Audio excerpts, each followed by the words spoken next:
Buenas noches, bienvenidos a tu cita con Jesús. En esta ocasión vamos a hablar de Hechos 4. Entonces, primero recapitulemos un momento lo que pasó en Hechos 3. Entonces, tenemos que en el capítulo 3 Dios por medio de Pedro sana a un hombre paralítico. Esto fue un milagro que fue maravilloso, asombró a la gente que iba al templo. Y entonces pues ellos dijeron, bueno, escuchemos qué es lo que va a decir. Pues claro, es un hecho maravilloso, algo que no pasa todos los días, sorprendente. Entonces se acercaron a escucharlo y él narró pues precisamente lo que pasó con Jesús y pues la invitación a que ellos confiaran en Jesús, ¿sí? Que lo aceptaran como el Cristo. Listo, ese es como el contexto, digamos, del capítulo anterior y ahora sí vamos con el capítulo 4. ¿Qué sucede acá? Lo primero es que pues llegan los principales sacerdotes, este tipo de personas, y lo que hacen es tomarlos presos. Y se reúnen un montón de personas que, digamos, son personas como ancianos del pueblo, gente importante, digamos, de Jerusalén, pues también los sacerdotes, los sumos sacerdotes y un montón, digamos, de personas importantes en el ámbito religioso. Entonces quiero que también nos podamos como identificar en esa situación. Sería como estar quizás ante, digamos, en cierta forma, como ante pastores o ante bueno, quizás en el caso, digamos, bueno, de otras denominaciones, ante unos líderes religiosos muy importantes, que eran los que en ese momento eran las figuras de autoridad en ese momento, ¿sí? Entonces era algo serio y pues usualmente ellos en otras circunstancias tendrían mucho miedo. Pero lo interesante es que mmm, cuando ellos se encuentran ante estas personas, Pedro les da una respuesta muy particular. Entonces vamos a ir a Hechos 4, versículos 8 al 12 para ver qué fue lo que él comentó. Hechos 4. Entonces Pedro, lleno del Espíritu Santo, les dijo: gobernantes del pueblo y ancianos de Israel, puesto que hoy se nos interroga acerca del beneficio hecho a un hombre enfermo, de qué manera éste haya sido sanado, sea notorio a todos vosotros y a todo el pueblo de Israel, que en el nombre de Jesucristo de Nazaret, a quien vosotros crucificasteis y a quien Dios resucitó de los muertos, por él este hombre está en vuestra presencia sano. Este Jesús es la piedra reprobada por vosotros los edificadores, la cual ha venido a ser cabeza del ángulo. Sí, Y en por favor, la ningún puerta. otro hay salvación, porque no hay otro hombre bajo el cielo dado a los hombres y en que podamos ser salvos. Listo. La verdad es una respuesta sorprendente, pero ¿por qué dio esa respuesta? Porque estaba lleno del Espíritu Santo. Porque estaba ante líderes religiosos, o sea, es como lo que les digo, o sea, en nuestro contexto de pronto estar ante alguna autoridad religiosa y pues uno no es un teólogo y que esté en un embrollo así, o sea, como un embrollo digamos que teológico, porque ellos estaban hablando de Jesús que resucitaba de los muertos. Entonces es enfrentarse contra lo que estas personas que eran líderes religiosos estimados de alguna manera por el pueblo creían. Era un conflicto de creencias. Y lo tremendo es que ellos les preguntan, o sea, la pregunta de los fariseos fue algo así como, ¿y en qué nombre o bajo qué autoridad ustedes sanaron a ese hombre? Entonces, por eso es que Pedro dice, en el nombre fue por la autoridad de Jesucristo, a quien ustedes crucificaron, ¿sí? Entonces es impresionante también esa autoridad con la que lo dice, no teniendo como temor de decir, no, pero yo no voy a decir eso de que pronto lo crucificaron y eso, no quiero como ofenderlos, fue muy directo, pero por lo mismo, porque les estaba lleno del Espíritu Santo. Y también dijo algo importante, que en ningún otro nombre hay salvación, sino solo en el nombre de Jesús.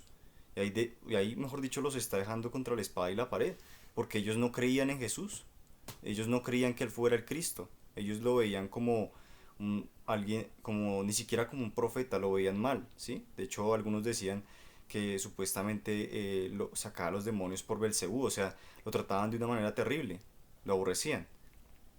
Entonces los estaba poniendo contra la pared. Y lo impresionante es que el texto nos menciona que estaban reunidos estas personas y estaban asombrados por cómo hablaban estas personas. O sea, pongámonos un momento a pensar de que ellos eran pescadores, ¿sí?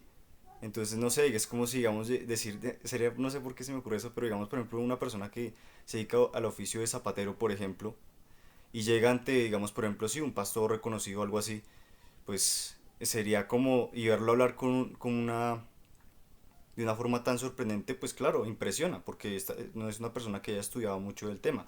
Pero entonces ahí es cuando se dieron cuenta que sí estuvieron con Jesús, y lo más tremendo es que ellos no podían decir nada, o sea, no podían contradecirlos y decirles, no, pero es que ustedes están errados, porque es que el milagro estaba frente a sus ojos. El paralítico estaba ahí con ellos, y toda la gente de afuera lo conocía. Y era un hombre, dice también que era un hombre mayor de 40 años. Entonces pues realmente no tenían de dónde acogerse. Entonces ahora quiero que por favor leamos Lucas 12, del 11 al 12, para que veamos, eh, bueno, la razón por la que esta respuesta fue posible. Dice, y cuando sean sometidos a juicio en las sinagogas y delante de gobernantes y autoridades, no se preocupen por cómo defenderse o qué decir, porque el Espíritu Santo les enseñará en ese momento lo que hay que decir. Exactamente. Y es por esa razón que ellos pudieron hacer eso. Porque Jesús profetizó prácticamente que eso iba a suceder.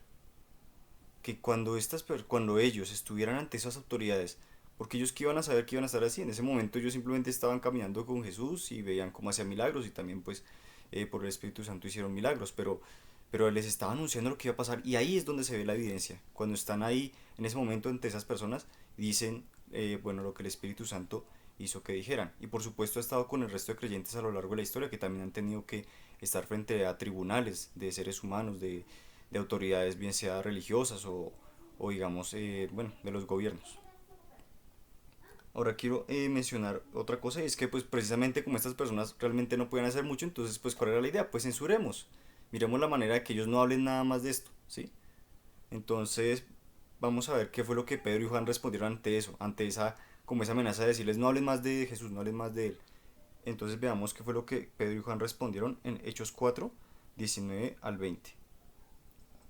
Pero Pedro y Juan respondieron, ¿acaso piensan que Dios quiere que los obedezcamos más a ustedes en lugar de a Él? Nosotros no podemos dejar de hablar acerca de todo lo que hemos visto y oído. Y ahí está la respuesta de ellos. Una vez más, hay el Espíritu Santo con ellos. O sea, ¿qué autoridad tenían ellos para responder de esa forma? ¿Sí? Ante esas personas que sabían que les podían hacer daño. Y lo más tremendo es que después los vuelven a amenazar, pero pues al final los tienen que dejar libres porque es que afuera el pueblo estaba dándole gloria a Dios por lo que había pasado. Entonces ellos no pueden decir, no, pero es que eso estuvo mal. Entonces el pueblo como que se les rebotaría un poco porque dicen, no, pero ¿cómo así? Ahí ocurrió un milagro. Los profetas de pronto también antes, bueno, los profetas antes hacían milagros, todo eso. ¿Cómo no está Dios ahí? Entonces ellos realmente no tenían mucho que hacer. Entonces simplemente los dejaron ir. Y ahora vamos a pasar a la siguiente sección del capítulo 4 y es la oración de los creyentes. Entonces yo lo hice acá como modo de pregunta y pregunté lo siguiente, ¿por qué deciden orar los creyentes? Obviamente la Biblia está, digamos, es continua, o sea, los capítulos, los versículos son formas como para nosotros orientarnos a segmentar la información, ¿sí? Por eso en las Biblias cambian, las versiones cambian los títulos, pero digamos, si lo cogemos derecho, pues o sea, ellos fueron liberados y fueron a donde sus hermanos, a donde sus amigos, conocidos, y les contaron lo que pasó. Entonces, por eso fue que decidieron orar, porque Pedro y Juan les contaron lo que había sucedido con las autoridades. Y entonces vamos a ver qué fue lo que oraron, qué fue lo que dijeron en su oración, estas personas que estaban reunidas. Entonces para ello vamos a ir a Hechos 4, versículos 24 al 30.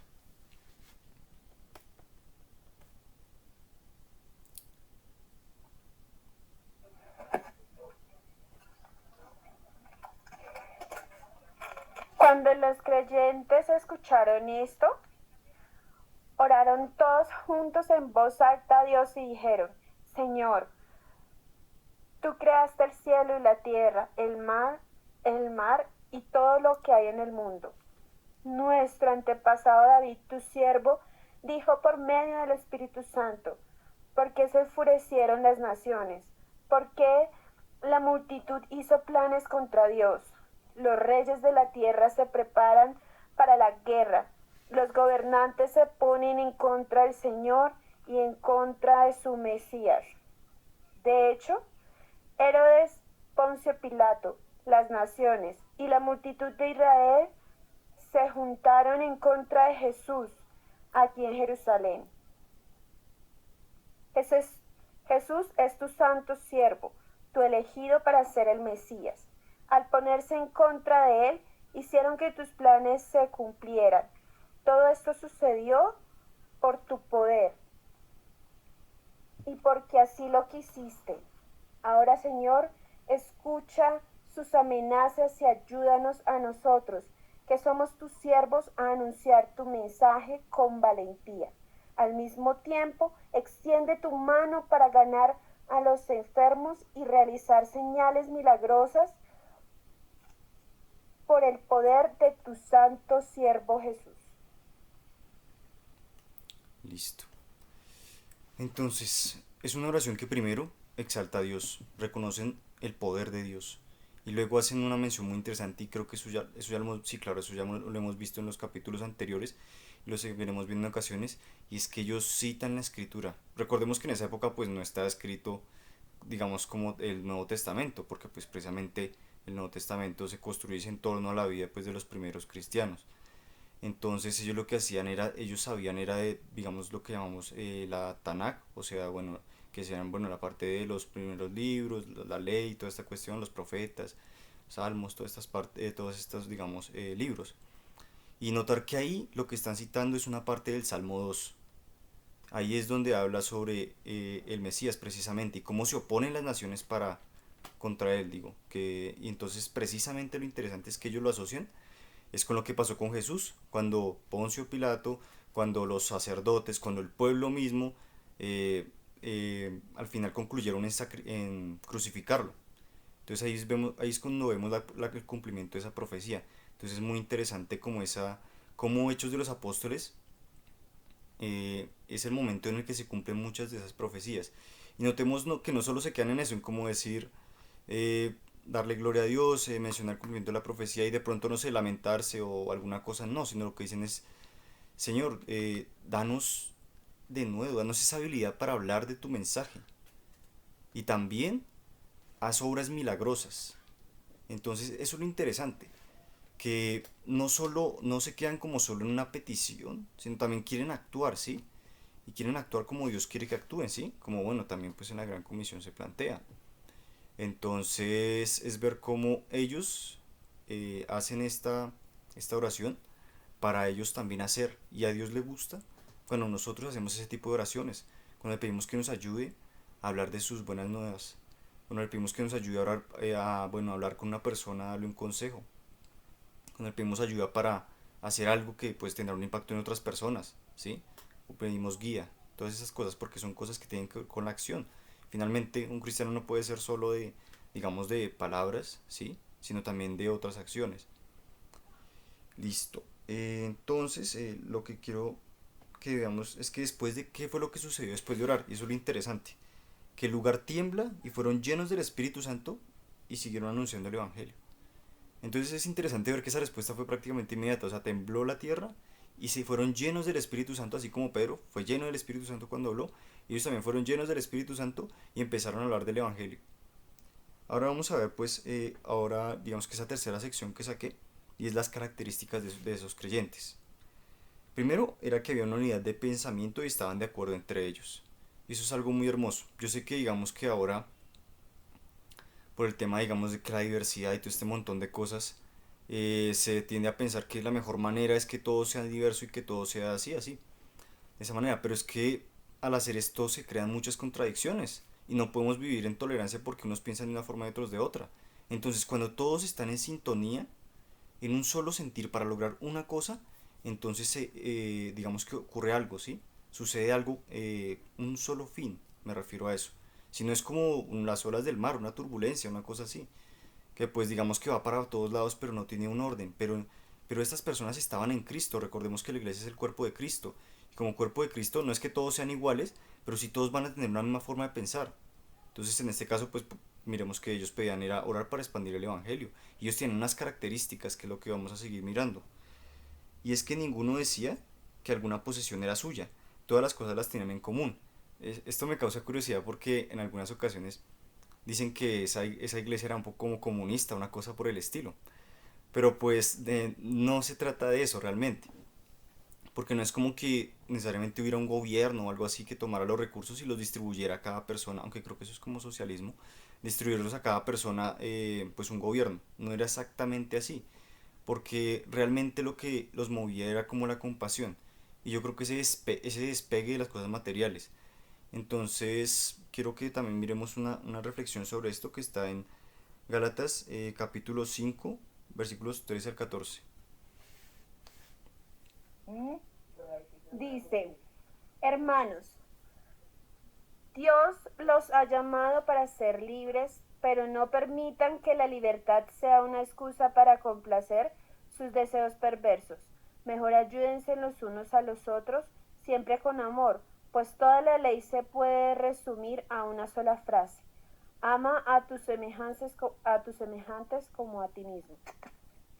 Bien, entonces, la diferencia yo creo que coyuntural ahí es con pensar que esto era como un comunismo, y es que la razón es muy distinta. Tal vez en un comunismo es más como el hecho de tener todas las posiciones materiales y ya, ¿sí? Y como mirar que yo tenga lo necesario para mí. Pero aquí dice, sean libres para servirse por amor los unos a los otros.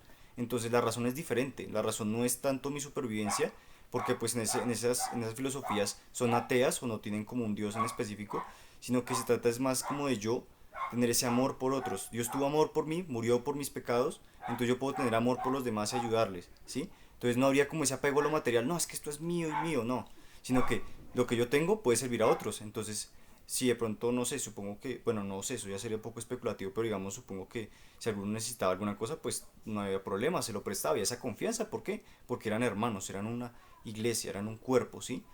Entonces había esa unidad y esa armonía, pero era por Cristo, por el Espíritu Santo, porque el Espíritu Santo moraba en ellos. Listo, otro aspecto es que los apóstoles daban testimonio con poder de la resurrección de Jesús, que es precisamente lo que ellos también oraban, que se hiciera como esos milagros, porque este tipo de acciones corroboran o dan evidencia de que el mensaje es verdadero y de que simplemente no son solas palabras, digámoslo así. Ahora, algo que me parece muy bonito es que no habían necesitados. Los que tenían vendían sus casas, sus tierras o sus casas, y daban el dinero a los apóstoles. Este era repartido según las necesidades de cada uno. Nos dan el ejemplo de Bernabé, y bueno, ya ahorita leemos este ejemplo, pero quiero pausar aquí un momento, y es que, pero lo interesante acá es que no habían necesitados. Los que tenían vendían sus tierras o sus casas y daban el dinero a los apóstoles. Y bueno, yo sé que, digamos que últimamente algo muy problemático en las congregaciones, en las iglesias, es el tema del dinero, ¿no? Como digamos, dicen, no, pero es que ese dinero es como quien trasquila así, como se hace, o sea, pastor rebaño, entonces está trasquilando las ovejas y sacándoles como la lana, así, y eso como para el pastor, una cosa así. Entonces, pero quiero que miremos aquí cuál era el uso que se le daba, digamos, a ese dinero. Sí se le daba a los apóstoles, en efecto, pero ¿por qué se les daba también precisamente a ellos? Porque de alguna manera ellos, pues, tienen a Dios, están llenos del Espíritu Santo, no van a, o sea, sería ridículo que ellos usaran ese dinero para gastarlo en posesiones materiales y para lucrarse ellos mismos. O sea, es que en serio es ridículo que habiendo gustado, habiendo tenido ese don, teniendo el Espíritu Santo, teniendo las promesas de la eternidad, prefirieran, o sea, usar el recurso de otros para tener riquezas, cuando eso son cosas que simplemente uno las disfruta por un momento y se ven, pero en cambio el gozo del Señor es para siempre. Entonces, ¿cómo iban a preferir eso? Por eso también pues, es lógico que se le dé a estas personas y ver el fin que eso tiene, ¿sí? No es para yo enriquecerme o para, bueno, la persona, el pastor o el que recoge estas ofrendas, sino es precisamente para ayudar a esos que están necesitados. Y esa es como la misión de la iglesia, ¿sí? Ser esa ayuda, esa hermandad, digámoslo de alguna forma. Porque al fin y al cabo pues somos un cuerpo, ¿sí? Y pues nosotros, bueno, como personas cuidamos nuestro cuerpo, ¿no? Si uno se corta un dedo, pues no va a dejar que siga sangrando, ¿sí? Sino que uno mira la manera de ponerse una cura o mirar si alguien de pronto le puede ayudar a alguna cosa. Y ahora sí vamos a ver el ejemplo de Bernabé que está en Hechos 4, versículos 36 al 37. Entonces dice, entonces José, a quien los apóstoles pusieron por sobrenombre Bernabé, que traducido es hijo de consolación, levita, levita, levita natural de Chipre, como tenía una heredad, la vendió y trajo el precio y lo puso a los pies de los apóstoles. Listo. Entonces eso, y bueno, y una vez leamos por favor Lucas versículos 32 al 34. Dice, tesoro en el cielo, no temáis, manada pequeña, porque a vuestro Padre le ha placido daros el reino. Vended lo que poseéis y dad limosna. Haceos bolsas que no se envejezcan, tesoro en los cielos que no se agote, donde el ladrón no llega ni polilla destruye. Porque donde está vuestro tesoro, allí estará también vuestro corazón. Y este texto explica también muy claramente el comportamiento de estos primeros cristianos. Ellos sabían dónde debía estar su tesoro, ¿sí? Cuando mi tesoro está en la tierra, pues yo qué hago? Pues llenarme de cosas de la tierra, eso es lógico, o sea, es algo muy, muy fácil de entender. De lo que yo quiero, yo busco, ¿sí? Eso es lo más usual. Entonces, es interesante cómo uno se pregunta también, bueno, eso también lo vimos, cómo hacer tesoro en el cielo. Pero la verdad es muy sencillo, ¿sí? Obviamente uno, pues, por supuesto, tiene que creer que Jesús perdona sus pecados, bueno, recibir el Espíritu Santo y Él da testimonio, pues, por los frutos del Espíritu Santo, que son, perdón, el fruto del Espíritu Santo, que son 9 características, pero también nos da una característica y es ese desapego de lo material, porque ya sabemos que en Dios está nuestra plenitud. Obviamente sí, no va a negar que a veces uno tiene tentaciones, ¿no? Digamos de querer de pronto más en el sentido de avaricia, ¿sí? De mirar cómo se enfrasca uno como en los negocios de la vida o en ciertas cosas y se olvida un poco de las bendiciones que uno tiene en Dios. Entonces Jesús les dice a ellos que no teman, que den lo que tienen y den limosna, ayuden a esas personas necesitadas. Y entonces es algo muy bonito porque es ver cómo la misericordia realmente puede cambiar las cosas. Muchas veces se han hecho muchos sistemas y muchas cosas económicos y un montón de cosas, pero realmente todos están basados en cierta forma como una especie de beneficio propio, ¿sí? O de alguna manera de mi comunidad y todo eso.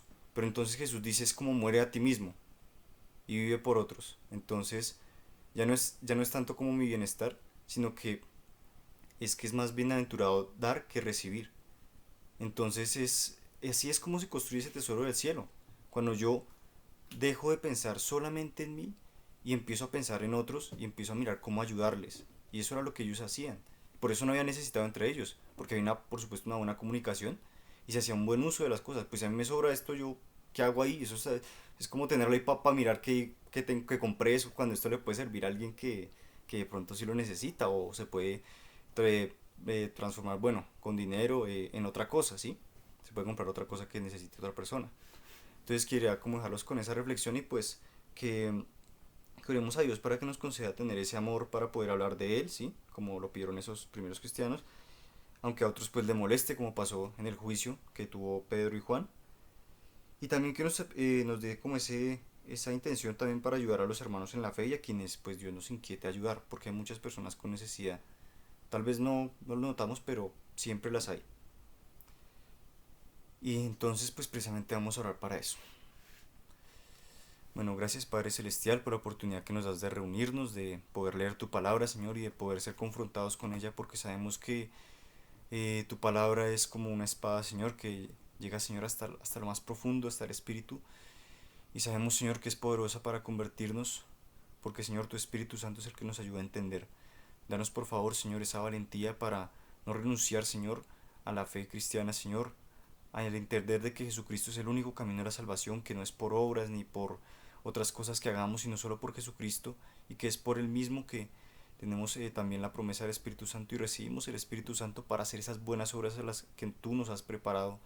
Y por lo mismo pedimos que nos concedas el poder también ayudar a otros y ayúdanos a disfrutar de eso, porque sabemos que para un hijo de Dios esto es disfrutable, el poder ayudar a otros, el poder ver cómo otras personas llegan a la salvación, porque no hay cosa más sobrenatural y más importante, porque tú dices, al Padre tu Hijo dice que te plació darnos el reino, y el reino de los cielos es mejor que cualquier cosa que podamos tener en la tierra, así que por favor pon en nosotros ese corazón lleno de misericordia para ayudar a quien necesite, Señor. Por supuesto, primero pues a nuestros hermanos, Señor, que también están en este peregrinaje, Señor, en esta vida, pero también al resto, Señor, porque quién sabe, Señor, a lo mejor ellos también por esos buenos actos, Señor, se puedan dar cuenta de tu misericordia una vez más y puedan decidir, Señor, que tú eres la respuesta a todos sus problemas y que tú eres a quien realmente ellos necesitan.